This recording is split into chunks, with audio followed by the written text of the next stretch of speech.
Hello mga friends! Welcome to my channel! Kamusta na kayo?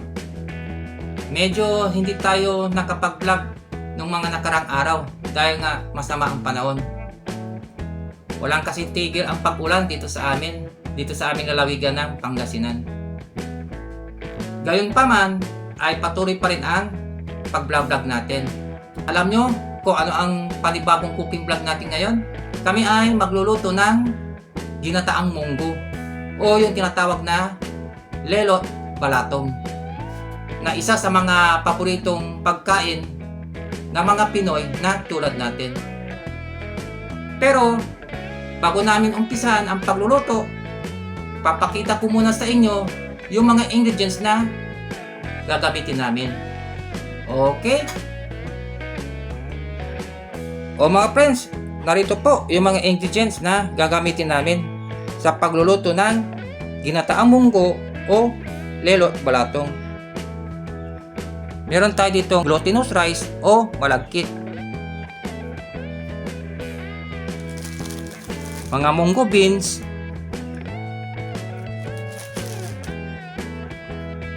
kunting asin, brown sugar,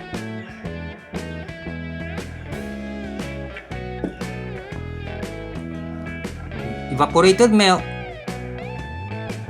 at itong coconut milk o gata. Pwede kayong gumamit ng fresh gata, pero itong available sa amin kaya ito na ang gagamitin namin.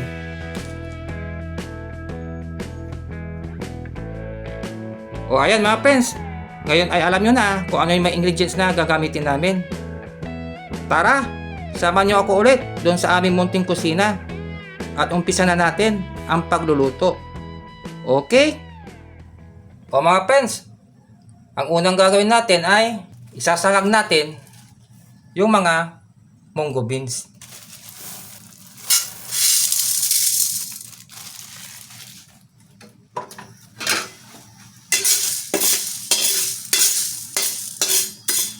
Hintayin natin na matosta ang mga to.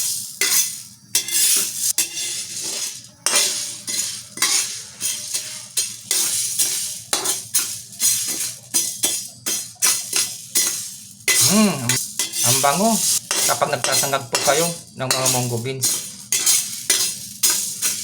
Napakabango po.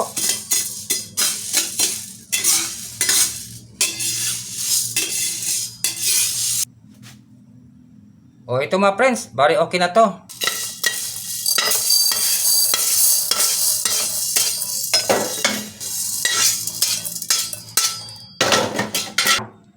Bali, palamigin namin muna to konti mga friends bago namin dikdikin. Okay? Bali, ang susunod na gagawin natin ay hugasan natin yung glutinous rice o malagkit. Ilagay natin dito.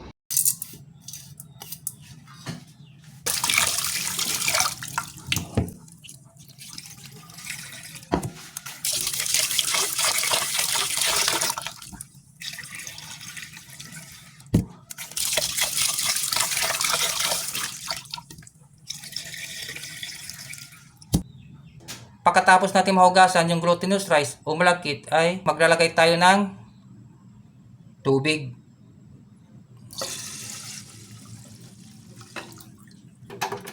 Saka natin sindan yung kalan. Hintayin natin kumulo hanggang sa maluto.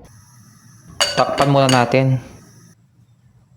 Nga para mga friends, habang hinintay natin na kumulo yung glutinous rice o malagkit, ay balikan muna natin itong tinustado namin na mga munggo beans.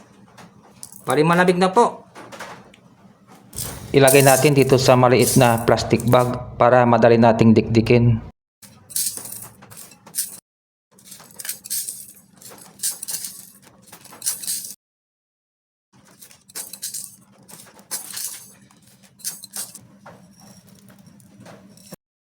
Dikdikin natin.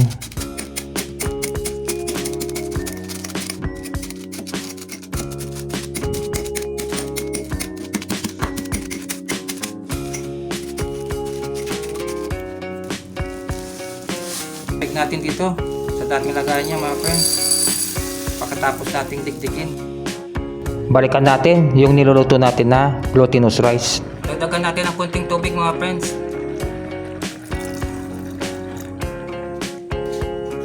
O yan mga friends, habang nagluluto tayo, yung mga first time o baguhang viewers ng aming mga vlogs, ay huwag nyo namang kalimutang paki-like at paki-subscribe itong aming channel. Paki-share nyo na rin po at huwag nyong kalimutang paki-hit yung bell button para updated kayo sa parating pa naming mga panibagong vlogs. Okay?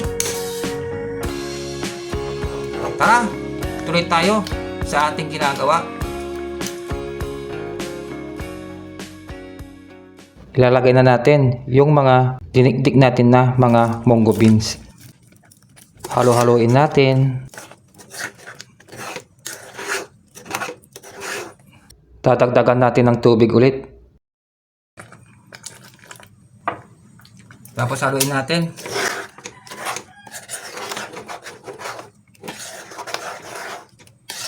Maglalagay na tayo ng coconut milk o gata.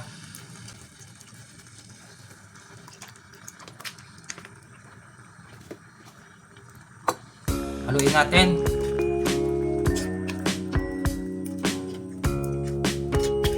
Lalagyan natin mga friends ng konting asin. Kaya namin nilagyan ng asin para i-balance niya yung tamis kapag nilagyan natin ng asukal para hindi nakakaumay.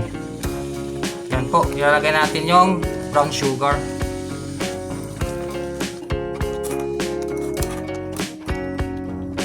O ito mga friends, okay na. Itong niluto natin na ginataang munggo o lelot balatong. Alam nyo na kung ano ang kasunod nito. Okay?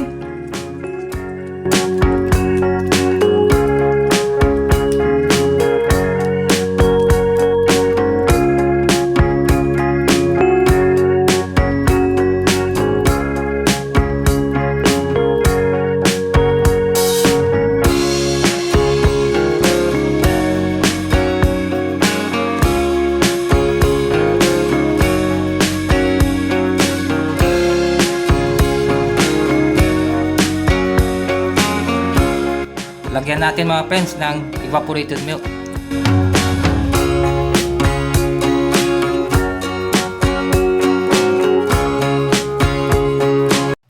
O mga friends, narito na yung niluto namin na ginataang munggo o kilala sa tawag na lelot balatong. Tara, tikman na natin. Okay?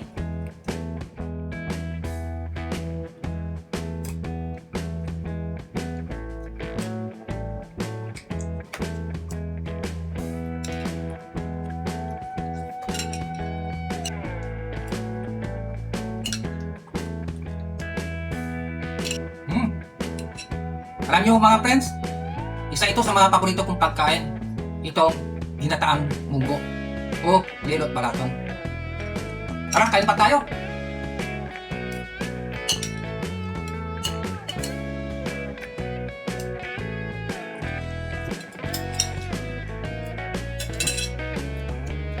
Inom tayo ng tubig mga friends.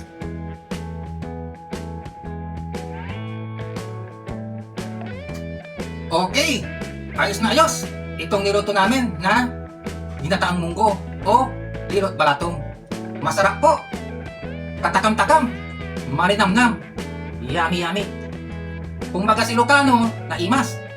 Sa Pangasinan naman ay manamis-namis, mananam, masami. Kaya subukan nyo din magluto mga friends ng ginataang munggo o lelot balatong. Dito sa Pangasinan, ang tawag namin ay lelot balatong. Diyan sa inyong lugar, ano pong tawag nyo sa ganitong klaseng pagkain? Paki-comment na lang po. Okay? O ano naman friends? Ako ay magpapalam na.